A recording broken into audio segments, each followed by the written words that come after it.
আসসালামু আলাইকুম সবাইকে। This is Afsara from food খাবো। Hope you all are doing well.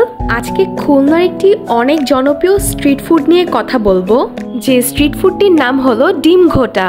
এই স্ট্রিট ফুডের দোকানটি খুলনার নিউ মার্কেটে বসে, আর ওনার দোকানে দেখলাম অনেক বেশি ভিড়ও হয়, তাই আমিও ট্রাই করার জন্য চলে এসেছি।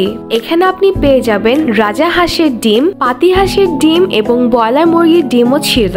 রাজা হাঁসের ডিম দিয়ে ডিম ঘোটার প্রাইস ছিল 150 টাকা করে, পাতি হাঁসের ডিম ঘোটার প্রাইস ছিল 30 টাকা করে এবং ব্রয়লার মুরগির ডিম ঘোটার প্রাইস ছিল 25 টাকা করে। আমি টেস্ট করার জন্য নিয়েছিলাম পাতি হাঁসের ডিম ঘোটা। এই স্ট্রিট ফুডটা আমার জন্য একদমই নতুন ছিল, আগে কখনো ট্রাই করা হয়নি। তার মেকিং প্রসেসটা অনেকটাই অমলেটের মতো ছিল। এক্সট্রা তিনি যেটা ইউজ করেছে সেটা মেবি তার কিছু স্পেশাল মশলা হতে পারে। এই মশলাটাই ডিম ঘোটার টেস্ট একদম চেঞ্জ করে দেয়।